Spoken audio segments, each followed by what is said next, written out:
It has been said that food is one of the most important things human beings should have. And as such, I believe that a lot of us have at least little understanding about food and how food is being made, right? I mean, think of your best food right now. For me, I would think of something like jollof rice in Nigeria. Now, how does that even relate to design? Just hear me out.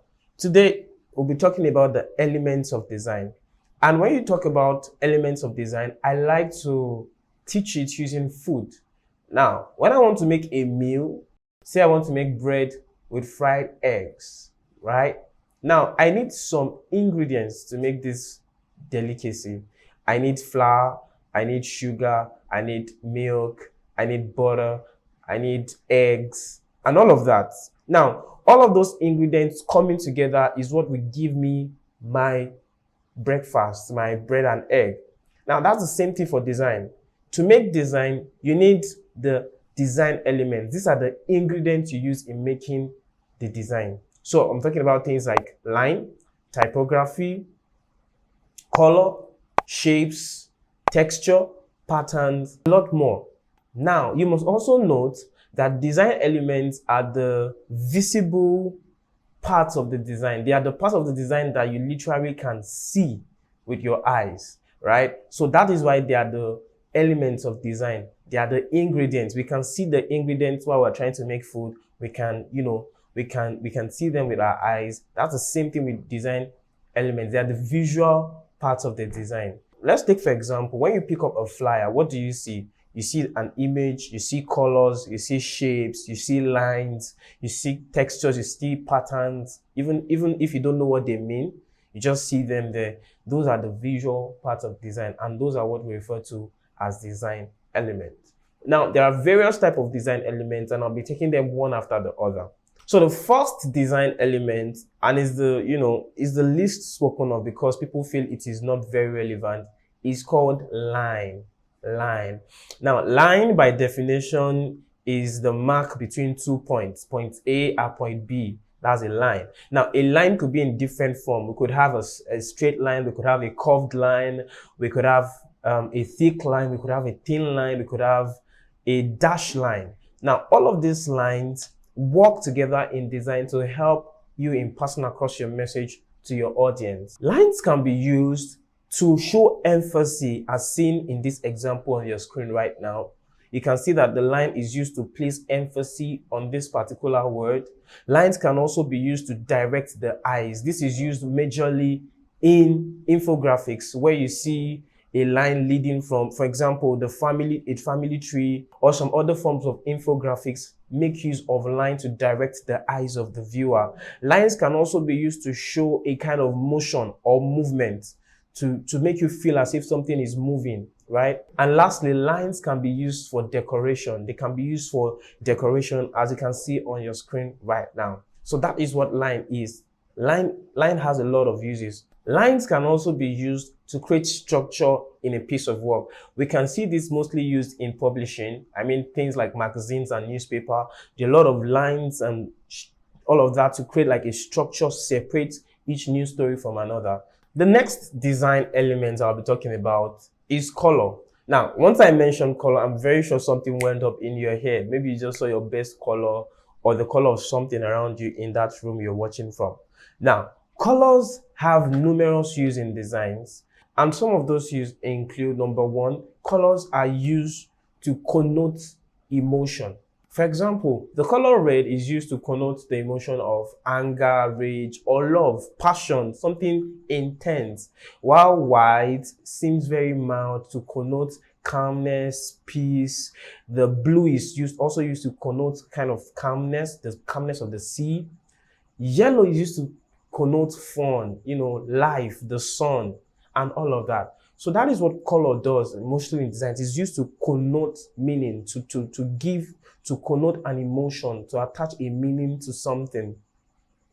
For example, look at the signs that are on the road. They are usually in red because red grabs your attention and it connotes a form of, okay, there is something you should see. It's an alert kind of color. It gives you that vibe of alert, be alert. So it connotes that meaning. So that's the basic function of color. It is used to connote meaning. Color can also be used to lay emphasis on a particular subject of a piece of work. This is usually found in typography. When I want people to see a word first, I can just change the color of that word out of all of the other words that are in that piece. For example, you can see the design on your screen right now is highlighting a particular color. And the fact is, once you look at this design, the first thing you see is that word. So color can also be used to lay emphasis or draw attention to a part or a segment of a design. And that is what color can be used for. The top design principle I'll be talking about is shape. Now, shapes have numerous forms and types. We have circles, triangles, squares, polygons, and so on and so forth. All of these shapes are used in design. I mean, even from the very shape of your design, you already have started using shape. Social media posts are usually 1080p by 1080p. That's a square, right? Inside that, you could have a circle to, have a picture of a speaker. So shapes are very important to design. And primarily, shapes are used to create a form of focus or containment around a visual element. So you could use a shape to lock in a person's image on a piece of design. You could use a shape to separate one part of the design from another. Shapes are of numerous importance to your design, and I'll be showing you how to make use of some of those in your design in our practical class. Next, we have typography. Now, typography has a lot of things in it, but basically, when it comes to design element, typography just means the use of text in your design, right? How you use text, the type of text you use, and all of that. Now, when it comes to text and typefaces, we have different families of typefaces. We have sans serif, we have slab, we have serif font, we have cursive, we have handwritten, and so on and so forth. Now, typography also can help you to communicate a kind of emotion or meaning that you want to attach to a piece of work.